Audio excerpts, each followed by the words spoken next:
Enquanto eu escrevia o roteiro desse vídeo, algo me veio à cabeça. Nunca existiu um Windows 96. É que entre o lançamento do Windows 95 e do Windows 97, nunca tivemos um Windows 96. O mais próximo que tivemos foi o Windows Nashville, que foi uma extensão do 95. Mas mesmo esse sendo o caso, o Windows 96 não deixa de ser menos real. Eu tive essa sensação enquanto escutava Vaporwave. Artistas como o Windows 96, Haircuts Farman e Sprite sempre me trazem uma sensação estranha. Sua música, principalmente sua estética, remetem ao passado próximo, mas imemorial. Um tempo que já se foi, eterno, mas cristalizado no presente. Ecos de um passado nostálgico, mas estranho. É uma estranheza não pelo fato da música me perturbar, mas pelo fato dela capturar tão bem nosso momento. É o passado estando lado a lado com o futuro, coabitando o mesmo espaço. Tanto que muitas vezes vemos os dois se misturando e dando a vida a uma estética retrofuturista. Parece até que há um saudosismo, um desejo de voltar ao passado. Isso fica perceptível em jogos, filmes, programas. Toda a nossa indústria cultural está permeada pelo retrô. Nunca tivemos tantos remakes, tanta coisa sendo refeita. O passado impregnou o presente. Não que isso seja ruim, a história está aí para isso, mas parece que em meio a isso perdemos a capacidade de inovar. Tudo tem a cara do mesmo e nada é diferente. Em um sentido é como se o tempo tivesse parado. Quando eu digo isso, eu não tenho em mente um sentido metafórico. Eu digo que ele literalmente parou. Indo contrário a toda a física, toda a ciência, os dias, as semanas, os meses passam e parece que nada aconteceu. Dias passam voando e parece que nada mudou. Mas ao mesmo tempo que isso é verdade, sim, aconteceu alguma coisa. Ou melhor, aconteceram várias coisas. Mas estamos apáticos, vivos por fora, mas mortos por dentro. Estamos apenas sobrevivendo, como se tivéssemos esquecido o que é viver. Entretanto, essa metáfora não é adequada. Melhor seria mesmo dizer que o tempo parou. Essa é a principal tese de Mark Fisher em seu livro Os Fantasmas da Minha Vida. De acordo com ele, estamos vivendo em um tempo quebrado. Nós perdemos a nossa capacidade de inovar. Isso fica evidente quando olhamos para nossas produções culturais. Séries como Stranger Things e WandaVision são um sintoma perfeito desses tempos. Nelas temos a estética de um passado nostálgico, familiar, mas nunca vivido. É um passado fictício que se resume à estética. Não há diálogo com o mundo exterior. É apenas a nostalgia pela nostalgia. Cada vez mais temos jogos que tentam emular os jogos de antigamente. Na música, principalmente, podemos ver isso facilmente no Vaporwave. E isso não se reduz à música, produzindo toda uma estética de símbolos anacrônicos misturados, demarcando um conflito entre o novo e o velho, com a predominância do último em decorrência da saudade. As músicas são desaceleradas e recortes de comerciais, desenhos e outras músicas da década são inseridas. E essa volta ao passado não é exclusiva do Vaporwave. Temos todo um cenário indie dominado pela saudade, encapsulado tanto no single do Arctic Monkeys I Bet You Look Good on the Dance Floor, como no Valerie da Amy Winehouse. Há algo de muito anacrônico, histórico, mas ao mesmo tempo ahistórico nessas representações. A iluminação, os cortes de cabelo, as roupas, tudo foi arrumado de forma a dar a impressão de um passado plastificado, de evocar um sentimento nostálgico, mas sem fazer nenhuma referência ao passado. O crítico e teórico marxista Frederick Jameson chama esse fenômeno de modo nostalgia. Esse modo é anterior à nostalgia psicológica, a melancolia de um passado saudoso, uma vez que ele apenas aparece quando temos a quebra no sentido do tempo histórico. Só é possível expressar nostalgia em vista de um passado vivido. A busca por esse passado perdido é uma noção bastante moderna, podendo ser identificada como tema central nos romances de James Joyce e Proust. O tempo e sua passagem formam o tema central de suas obras. No caso do modo nostálgico, temos justamente o oposto. Nele encontramos o apagamento do passado mascarado por um apego às técnicas e fórmulas passadas. Há um retrocesso, um recuo do desafio modernista de inovar a arte, de compreender a contemporaneidade. Contraste o modo nostálgico com as músicas futuristas do grupo Kraftwerk. O início do século XX do avant-garde experimental foi marcado por um delírio musical, uma expressão infinita da criatividade, uma recusa violenta de toda e qualquer forma de establishment, criando e definindo novas formas de expressão, novas formas de compreender o mundo, que eram refletidas nos acontecimentos do momento. Era o movimento hippie, a luta pelos direitos civis, o sucesso da social-democracia. A revolução comunista pairava no horizonte, apresentando promessas de um paraíso para substituir as ruínas do capitalismo. Esse era o futuro encapsulado pela música, pela arte, pela cultura futurista. Entretanto, não existe mais futurismo. Há um paradoxo inerente a seu gênero. Hoje em dia, o Kraftwerk está mais para um jazz antiquado do que para uma expressão do futuro. É um futuro mascarado e limitado pelas tecnologias do passado. Por conta disso, o futuro possui a face do passado, não mais nos impressionando. Afinal, nada mais nos impressiona. É muito difícil encontrarmos algo de novo, genuinamente nos impressionarmos com algo. Com a queda da União Soviética e com o estabelecimento da hegemonia do capitalismo, acabamos por perder as esperanças por uma revolução. Nesse contexto, perdemos a capacidade de articular o presente. Mas, de uma certa forma, é como se não houvesse mais o presente para ser articulado. Ele foi perdido no passado junto com as esperanças de um futuro melhor. Em consequência disso, paramos de produzir arte. O capital induz a configurações que impossibilitam a criação artística. Com o aumento dos preços imobiliários, menos pessoas possuem o tempo e a garantia necessárias para se dedicar à produção artística. O trabalho nunca é remunerado de maneira suficiente. Sempre falta dinheiro, sempre falta tempo. O salário é calculado tendo em vista não nosso trabalho, mas nossa sobrevivência, o mínimo necessário para manter o trabalhador vivo. Em decorrência disso, nunca temos tempo para produzir arte. A arte se torna exclusiva de uma elite. Com o monopólio da arte, acabamos por nos viciar em produtos de rápido consumo, recuando para a internet em busca do Viagra cultural que nos forneça a dopamina necessária para continuar a jornada de trabalho. Mas com isso, fica cada vez mais difícil nos recolhermos introspectivamente. Estamos a todo momento sendo bombardeados por informações, estímulos audiovisuais impedindo a reflexão, o material necessário para a criação. Por fim, por conta da capitalização da produção cultural, temos a crescente dependência de modelos, fórmulas lucrativas que desincentivam a inovação em prol do lucro. Em razão disso, o novo sempre lembra o velho. As antigas gerações não se espantam mais com o novo. Uma pessoa dos anos 60 ficaria abismada com os shows de rock dos anos 70. São valores diferentes, mundos se colidindo. Mas uma pessoa dos anos 80 consegue, sem muita dificuldade, acompanhar o cenário musical contemporâneo. Nada mudou nos últimos tempos. O ímpeto avant-garde das gerações passadas se perdeu. Não é que ele falhou, pelo contrário, ele se tornou a norma. Tanto que nas produções recentes há uma espera, um desejo por um futuro eterno, fabricado e produzido à imagem do passado.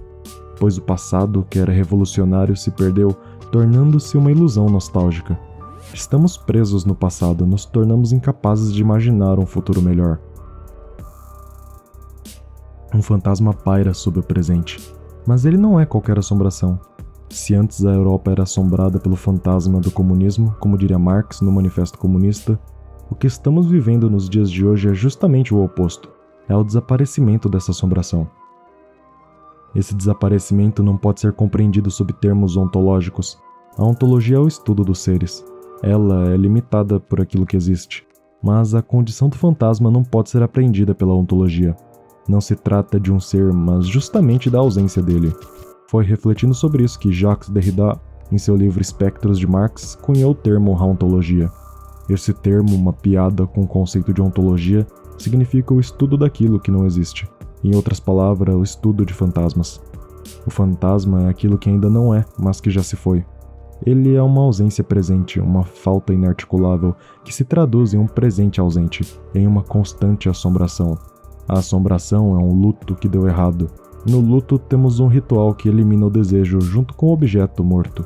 Ele difere da melancolia, que há o desejo pelo objeto ausente. A assombração não pode ser compreendida pela melancolia. Não há um desejo pelo fantasma, mas sim uma recusa da desistência. Mas não somos nós que nos recusamos. É o fantasma que se recusa a desistir de nós. Um espectro ronda a Europa, e esse espectro é o fantasma da social-democracia, o fantasma de um futuro perdido. Por conta disso que o fantasma sempre é um ser liminal. A liminaridade é geralmente associada a espaços liminares.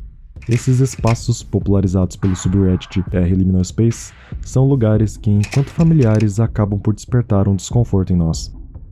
Esse espaço liminal pode ser encontrado em casas, estabelecimentos comerciais, hotéis, postos de gasolina, em suma, lugares comumente movimentados, mas que por um motivo desconhecido estão vazios. Não há pessoas nesses lugares. E para agravar o sentimento de estranheza dessas fotos, muitas vezes o interior desses espaços não possui uma saída. A ausência de pessoas em um lugar que supostamente deveria conter sua presença nos causa desconforto.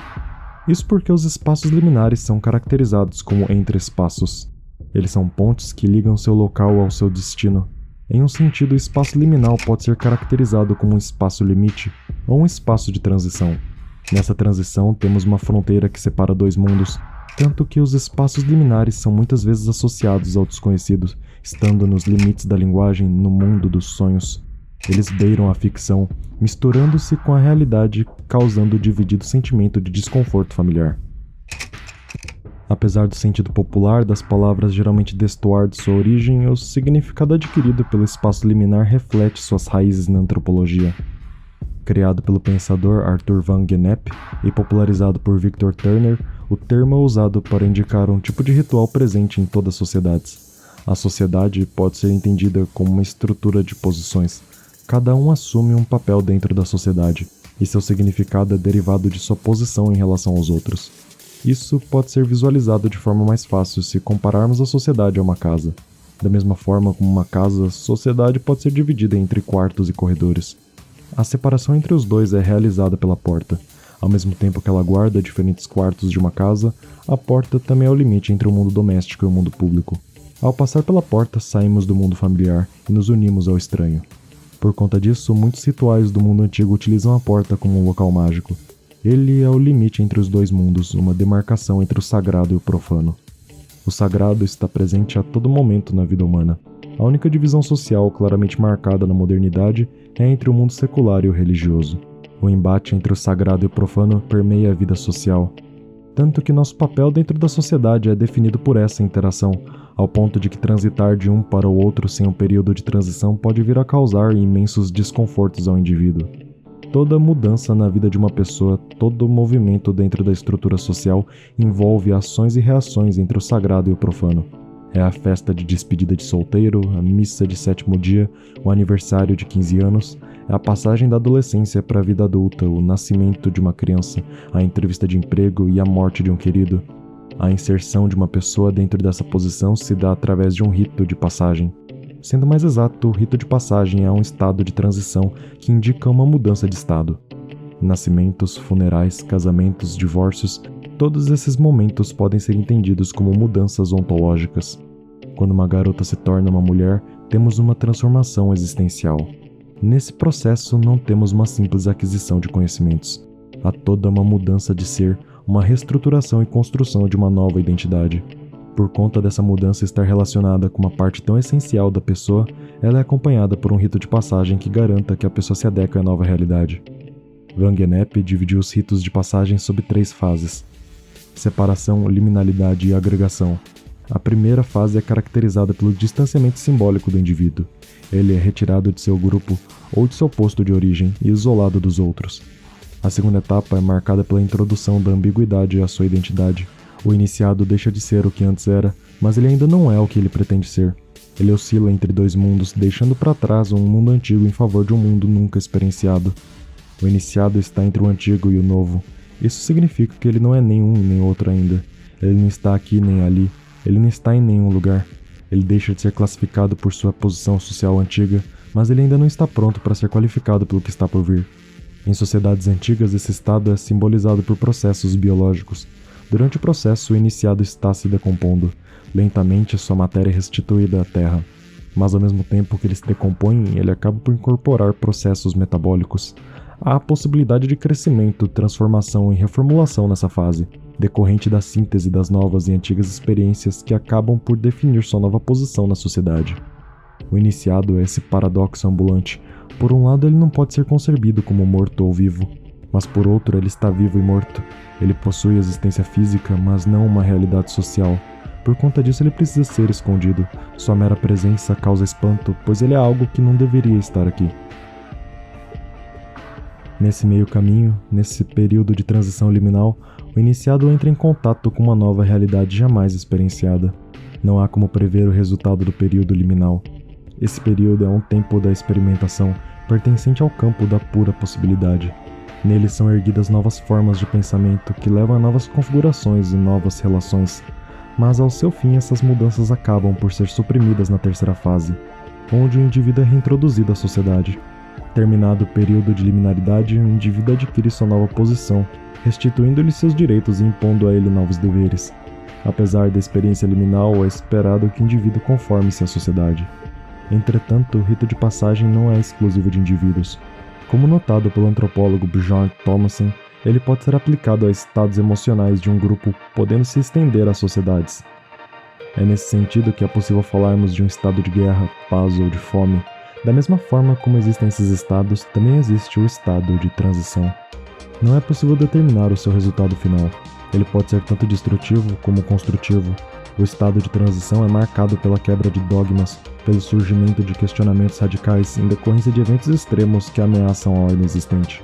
Em razão disso que guerras, crises e revoluções podem ser consideradas liminares. Esses eventos estão todos nos limites do mundo, à beira do colapso da antiga ordem e do estabelecimento de novas realidades sociais. Mas há uma clara diferença entre os processos liminares de sociedades em grande escala. Os ritos de passagem de pequena escala são fáceis de se entrar e sair. Suas duas pontas são bem definidas. Os outros em volta do rito de passagem são cientes do que se passa. Há sempre um mestre cerimonial experienciado no rito de passagem que pode facilmente guiar o iniciado para fora do estado liminal. Nada podia ser tão diferente do que acontece nos processos liminares de grande escala.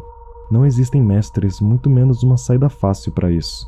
Muitas vezes, oportunistas se passam por mestres cerimoniais e acabam liderando a sociedade para caminhos perigosos. Mas o que acontece quando o rito de passagem falha? O que acontece quando o rito é interrompido? Se os ritos de passagem marcam uma mudança de um estado, o que acontece quando essa mudança é abruptamente encerrada? A assombração é um luto que deu errado, é a volta dos mortos que vem assombrar nosso presente. O rito de passagem sempre trata de uma questão ontológica. O interrompimento do processo, nesse caso, é o mesmo que uma transformação ontológica. Temos a criação de fantasmas, uma máquina de assombrações baseada no futuro perdido que tem a cara do passado. Até uns anos atrás, as pautas sociais nunca estiveram tão em voga. Nos Estados Unidos, o movimento hippie quase parou uma guerra. Aquilo era um grito, um manifesto pela diversidade. A democracia social, um sonho tão distante, quase se tornou realidade. Tanto que em 69, durante o governo Nixon, o salário universal quase foi aprovado. Em um país marcado pelas questões da concentração de terra, desde o período colonial, quase tivemos a reforma agrária durante o governo de João Goulart. Pautas como a questão de gênero, racial e colonial explodiram em todos os cantos do mundo. Havia uma constante necessidade de transgressão e inovação sendo reivindicados pelas camadas populares. Isso era visto principalmente na música.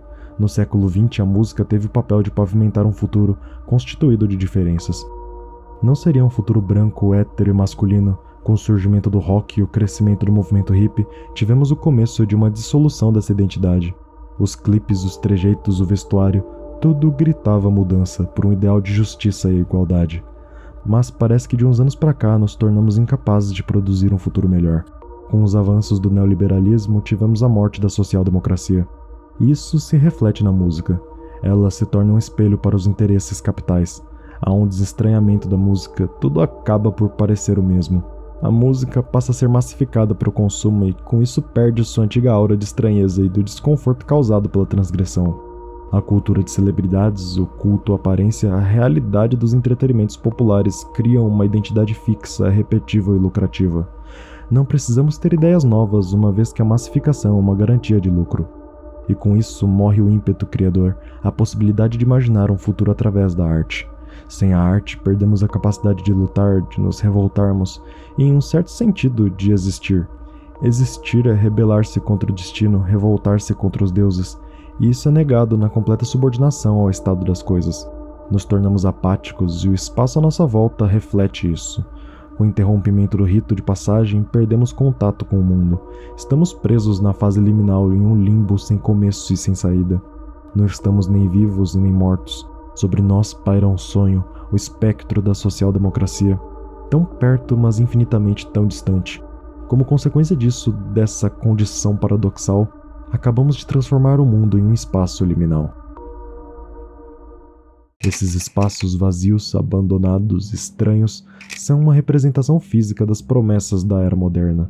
Essas grandes projeções, construções estratosféricas que desafiam os limites da humanidade, agora estão vazias. Tudo o que vemos é a ausência de propósito, as ruínas de um mundo deixado para trás. É como se através da liminaridade conseguíssemos ver o real por trás de nossas construções. Tudo é estranho, mas familiar. Tudo parece fora do lugar. Não importa onde olhamos, tudo que se vê é estranheza, a colossal solidão de nossos espaços criados. O vazio inerente aos espaços liminares, da ausência de seres que eram para estar presentes, denota uma grande solidão de nossa contemporaneidade. Estamos cercados por aquilo que construímos, mas por onde olhamos há o vazio. O sentimento do espaço liminal é a realização de que nosso mundo não passa de um resort construído em cima de desertos, nos desertos de um futuro perdido. Se nossa condição foi determinada por um rito de passagem inacabado, só nos resta uma coisa: precisamos acabar com o que começamos. Isso só pode ser realizado se revivermos as condições que possibilitam a iniciação do rito. É daí que provém a importância da história. Os acontecimentos do passado nos revelam as origens do fantasma. Entretanto, a continuação do rito de passagem só pode se dar na medida em que exorcizarmos o fantasma. Enquanto ele nos assombrar, essa possibilidade é irrealizável. Mas como acabar com a assombração? Os avanços nas telecomunicações proporcionaram mudanças tão profundas não somente na sociedade, mas na humanidade como um todo, tornando impossível revertermos seus efeitos. O que nos resta em meio a esse simulacro de nossa realidade é o luto. É preciso se despedir dele, finalmente prestar contas com o fantasma à nossa frente.